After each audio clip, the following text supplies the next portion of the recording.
Alrighty, if I could have everybody's attention, please. Good morning, good morning. Good morning, everybody. I want to welcome everybody to our second annual Pink-Tastic Mile and 5K here at the beautiful Wheat Park. My name is Trevor Myers, and I am proud to serve as the Student Engagement and Residential Life Coordinator here at Muscatine Community College. We are so excited to see such a great crowd out here today, and we couldn't have asked for better weather, better energy, or a better cause to come together for. This event means a lot to me personally. Breast cancer has touched the lives of several members of my own family, and I have seen firsthand the strength, resilience, and courage of the women who have faced this disease head on, and they continue to inspire me every single day. That is why events like these are so important. They're not just about awareness, they're about support and about the community and about hope.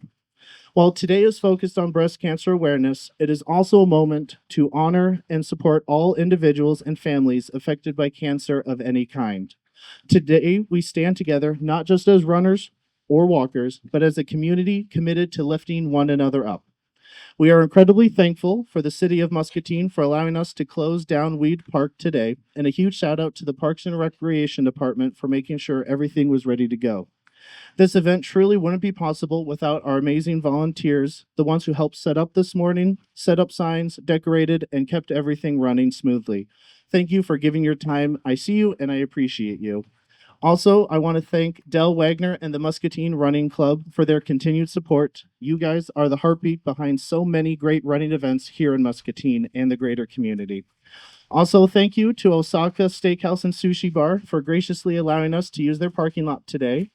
And I'm also proud to say that all proceeds from today's registrations and any additional donations will be going directly to the cancer support community of Iowa and Northwest Illinois at Gilda's Club in Davenport, an organization that is doing life-changing work for those impacted by cancer. And now it is my honor to introduce somebody who embodies the strength and spirit of this event. And she is not only one of my amazing colleagues here at MCC, but also is a breast cancer survivor herself. Please join me in giving a warm round of applause for Rachel Riley Smock. Didn't realize there was going to be this many people here. So this is wonderful. Thank you everyone for being here. Well, I'm going to just go ad lib. I didn't think I wasn't going to prepare anything, just speak from my heart. Like I said, first of all, thank you so much for all of you to be here. Unfortunately, many of us are touched by this subject. I was just watching a program this morning, and the statistic is 1 in 6 women are affected by and diagnosed with breast cancer. The other staggering statistic that I heard is that 2/3 of all women don't actually get mammograms or go and get seen by the doctors. And that is not a good thing. Obviously, we need to have everyone going. Unfortunately, it's almost 5 years ago, the 27th of October, the day I will always remember. I worked part-time at the Children's Library here too, and I got a phone call, and I saw phone number, and I knew right away what it was. It was my doctor calling and told me that indeed I had breast cancer and that they were going to schedule a surgery as soon as possible. Now, I want to tell you my little story about this. The year before, so this was in 2020 during COVID too, which was amazing too, to have to go through treatment during COVID. Anyway, I had been and gotten a mammogram the year before, 2019, and I had said at the time, I do think that there's something there. And they kept assuring me, no, they did the sonogram and everything like that. So then the following year, in 2020, August 2020, I again was given the all clear, and I said, I just don't feel right about it. And so I saw my doctor, who is my angel, Rachel Creamer, who said, go get a second opinion. And so I went up to the breast cancer at Genesis, and again, they did biopsies, and again, no, I'm all right. And I said, no, I just don't, again, do some more biopsies. And sure enough, when I got that phone call, indeed, I did have breast cancer. And in fact, the cancer was so difficult for them to find. It was so embedded that they actually used my case at a national conference. So my big message is be your own advocate. When you know something's wrong with your body, push for that to be taken care of. I can't say enough about my oncologist, Dr. Spector, who saved my life, and Dr. Anistad, my surgeon, and the radiologist. I told them at the time, be as aggressive as possible, do everything you can. I don't care. I just want it done and I want to live. And my oldest son here, Sam, came with me to every treatment. Couldn't have made it through without him.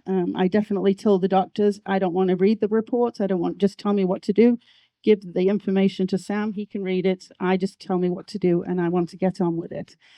Like I said again, it's a tough journey. It really was a tough journey. I'm very grateful to still be here.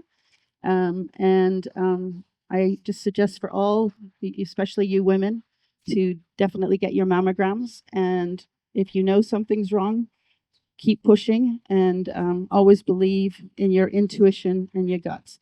And I want to thank to the college and everyone and all of you for being here again. And let's have a wonderful day because it's a beautiful day. And thank you very much. Alrighty, now I will be turning it over to a gentleman who does not need a mic, Mr. Del Wagner. Absolutely right. For crowds less than 600, I don't need it. You know you're at a run when I show up. At the Next Gen run, I said the same thing. And when I went to my class reunion here recently, we won't say what number class reunion that was. It's more than 50, let's put it that way.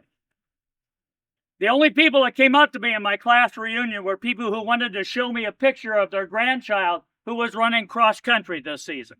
So I figured that's how I know where my order is. I get to tell you exactly what's going to happen, and then I'm going to fire the gun and we're going to get started. So here is what's going to do. Here's what we're going to do. First of all, I want to show of hands of those who are going to do the 5K. Okay? All right. Thank you. We have two activities going on at the same time. We're going to start right here at the crosswalk. You're going to go out. You're going to loop the park as a 5K runner 3 times. That's the bad news. The good news is the finish is uphill. You're going to go past the cones and you'll see it. And the third time around, and you're on your honor because I can't keep track of all of you. The third time around, you will come into the chute and grab a stick. Cross-country style finish, as we call it. You're going to take that stick and you're going to go right down to that platform down there by the pond and have your results recorded. There are tables over here with your name and your age and your gender, and you will have it recorded. Once everyone is completed, they will hand out the awards, okay? Walkers, you get to join us for 1 time around. When you get to the lagoon the first time, you're done. Thank you very much for your support. We appreciate all that you do and for this wonderful cause. It seems a little complicated. Now, here is the most important part of this whole race is, walkers, I want you to walk in the right-hand portion of the road, and runners, I want you on the left-hand portion. Because runners, you're going to encounter walkers as you're going around, and you have to sort around. So, walkers, right-hand side, runners, left-hand side. Any questions? I knew there wouldn't be. All right. For those who are participating, you are behind those cones facing this way. Runners in front, walkers in...